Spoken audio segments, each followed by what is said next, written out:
सामाजिक क्षेत्राचा अनुभव आहे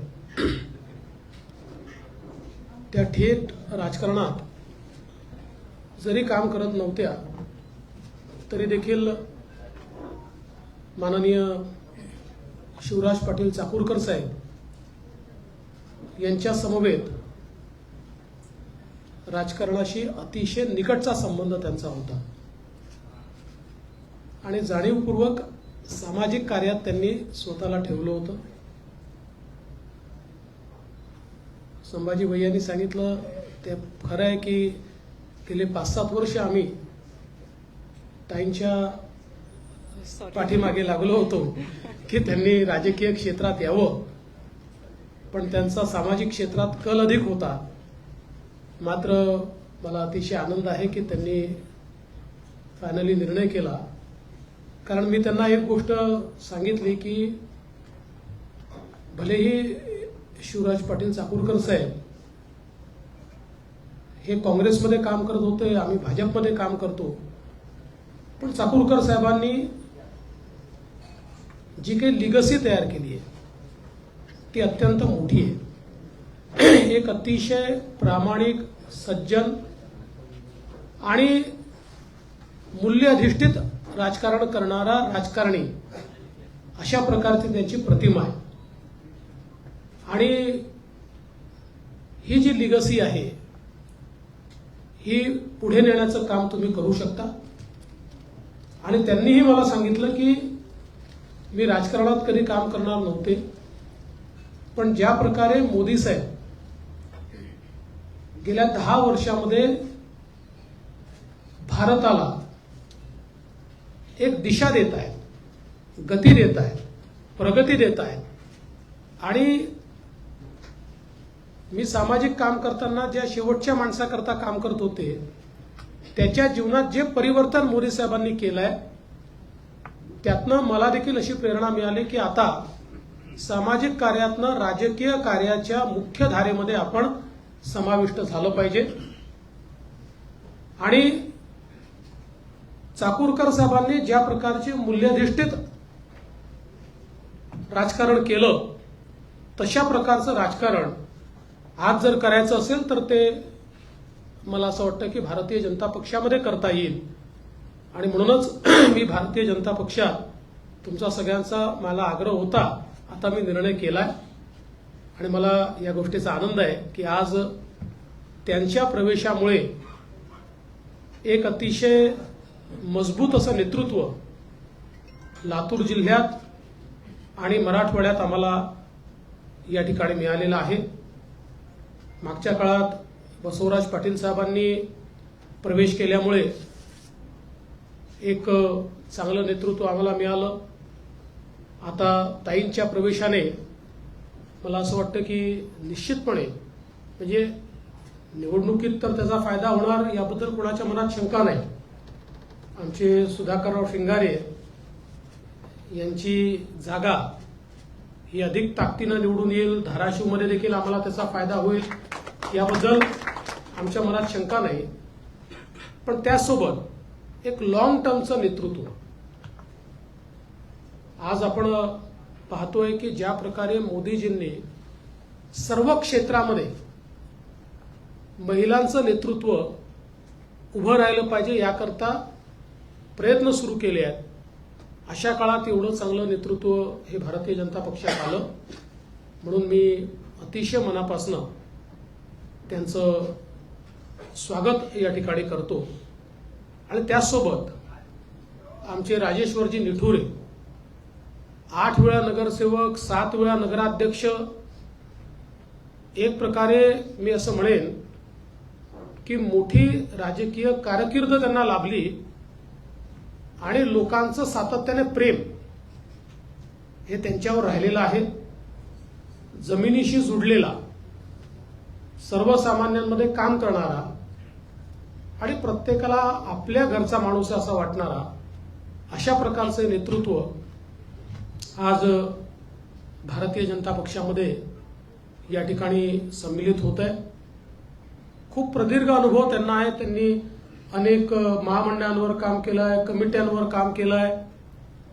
त्यामुळे परिपक्व अशा प्रकारचं नेतृत्व हे आज या ठिकाणी येत आहे. उदगीर असेल, लातूर जिल्हा असेल, यामध्ये निश्चितपणे त्यांच्या प्रवेशाने भारतीय जनता पक्षाला एक मोठा फायदा होईल.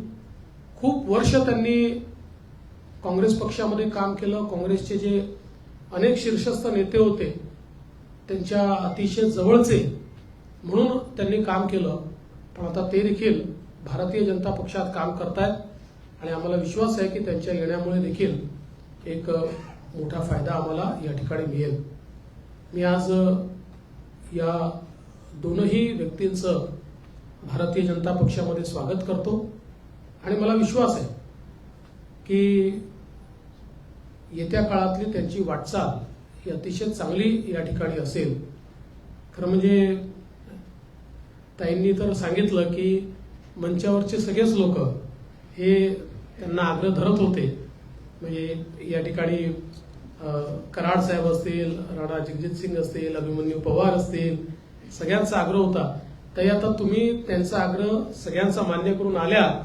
आता तुम्ही पुढच्या काळामध्ये एक मजबूत नेतृत्व उभं करा. ज्या प्रकारे तुम्ही सामाजिक काम उभं केलं, आता तेवढ्याच ताकदीनं राजकीय काम तुम्ही उभं करावं. अशा प्रकारची मी शुभेच्छा तुम्हाला या निमित्ताने देतो आणि पुन्हा एकदा आपलं सर्वांचं स्वागत करून मी माझं स्वागतपर मनोगत या ठिकाणी व्यक्त करतो. धन्यवाद.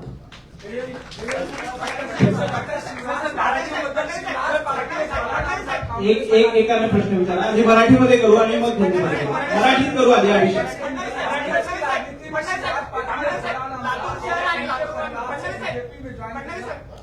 देखिए, बहुत हमारे लिए खुशी की बात है कि शिवराज पाटिल चाकूरकर जी, जो कांग्रेस के बहुत कद्दावर नेता रहे हैं और भारत की लोकसभा के अध्यक्ष भी रहे हैं, भारत के गृह मंत्री भी रहे हैं, महाराष्ट्र की और देश की राजनीति का एक जाना माना नाम है. और आज उनके परिवार से डॉक्टर अर्चनाताई पाटिल ये हमारे भारतीय जनता पार्टी में प्रवेश कर रही है. ये हमारे लिए बहुत महत्वपूर्ण और बहुत हर्ष की बात है.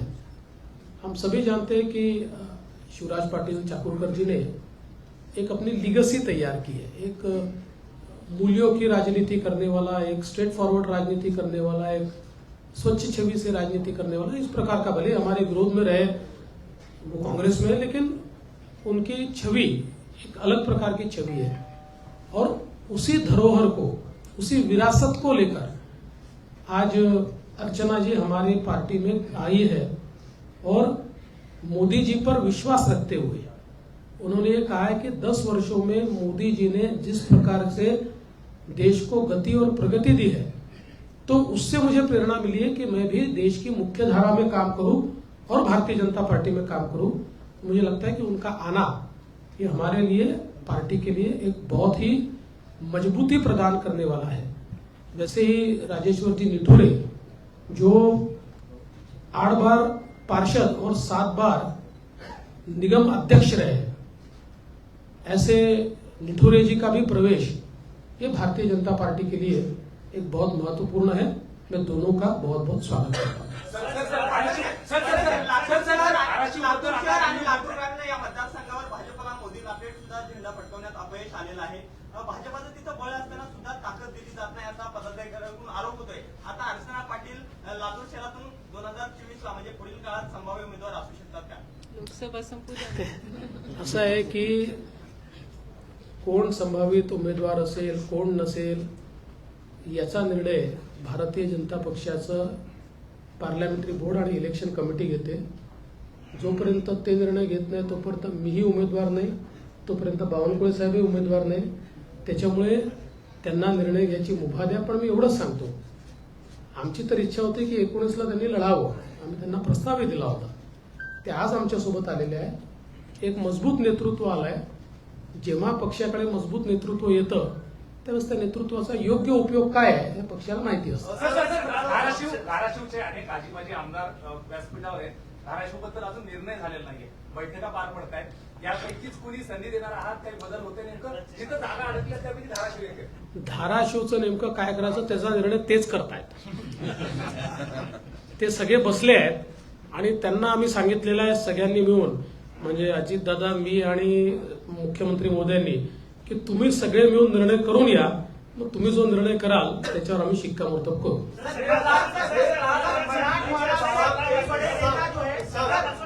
विनायक सर, सकाळपासून एक चर्चा सुरू आहे की मराठवाड्यात एक बडा नेता भाजपच्या पक्षात प्रवेश करेल, भाजपमध्ये प्रवेश करेल. संभाव्य कोण उमेदवार, म्हणजे संभाव्य तो नेता कोण तो असेल, नेता तुम्हाला भेटलाय देखील असं भेटलाय अशी चर्चा आहे. कोण आहे ते, म्हणजे सांगा ना. मलाही प्रश्न पडलाय की हा नेमका नेता कोण आहे, की जो मीडियातच माहिती आहे आणि मला माहिती नाही, असा हा नेमका नेता कोण आहे. जेव्हा तुम्ही भाजप प्रदेश कार्यालयामध्ये येत असता तेव्हा काहीतरी मोठा भूकंप होतो हे पाहिलंय. मागच्या वेळेला तुम्ही आलात तेव्हा अशोक चव्हाणांचा प्रश्नप्रवेश झाला. आज देखील तुम्ही येणार होता. अशी चर्चा होती की मराठवाड्यामधला एक प्रमुख नेता तुमच्या संपर्कामध्ये आहे, तुमच्याशी संपर्क देखील झालेला आहे, तो पक्षप्रवेश आणि त्यानंतर तो रखडला. तो मुहूर्त तुम्ही नेमका कधी गाठणार? असं आहे की पहिल्यांदा तर मराठवाड्यातल्या मोठ्या नेत्यांनी प्रवेश केला आहे. याच्या व्यतिरिक्त आज दुसरा कुठलाही मोठा नेता प्रवेश करेल अशा प्रकारची परिस्थिती नाही. आणि टू बी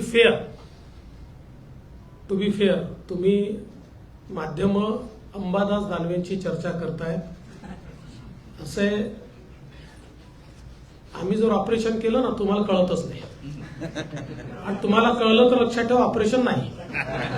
त्यामुळे अंबादास दानवेंची आमचा कुठलाही संपर्क नाही. त्यांच्या प्रवेशाची आमच्याकडे तरी कुठलीही चर्चा नाही.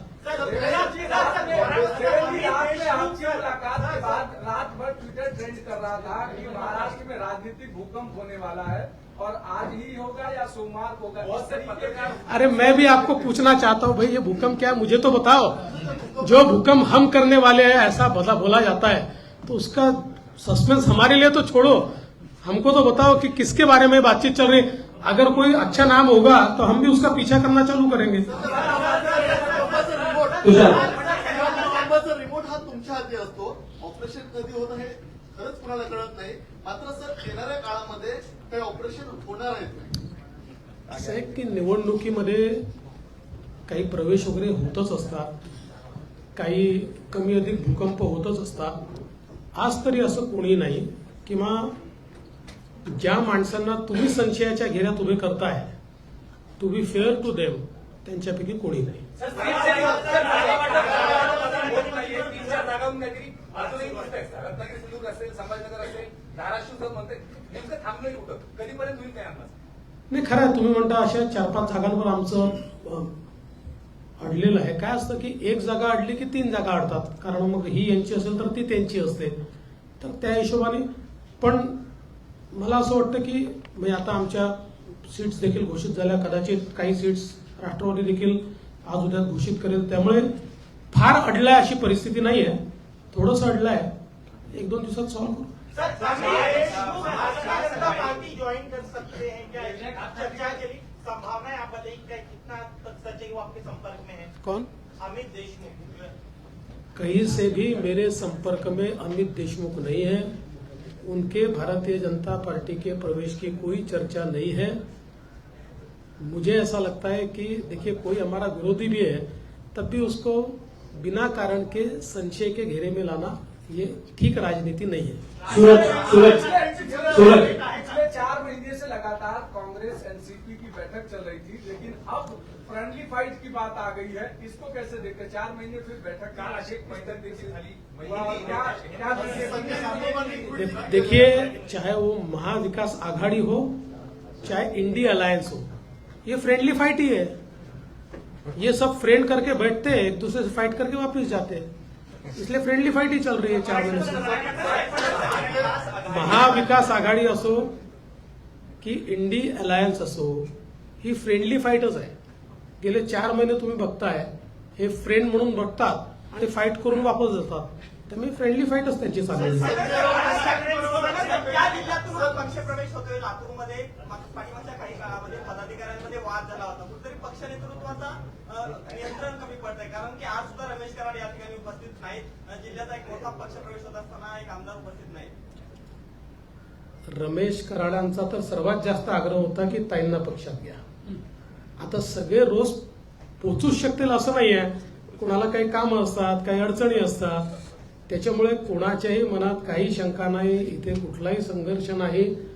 भारतीय जनता पक्षामध्ये एखाद्या विषयावर वेगवेगळी मतं व्यक्त करता येतात, पण सगळे एकत्रितपणे काम करतायत आणि मला विश्वास आहे की लोकसभेच्या निवडणुकीत जी लोकल टीम आमची आहे आणि आता ताई पण आल्या आहेत, निठुरीजी पण आले आहेत, एक रेकॉर्ड विजय आम्ही मिळवणार. सर, मनसे संदर्भात काही भूमिका या लोकसभा निवडणुकीत घेतली जाणार आहे का?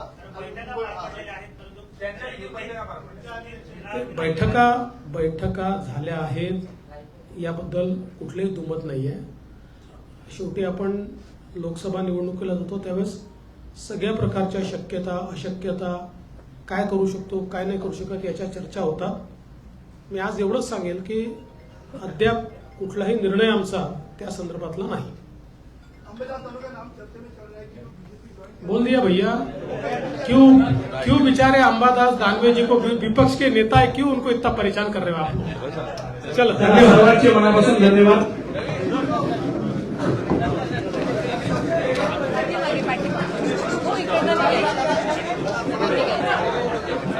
निवडणूक कार्यालय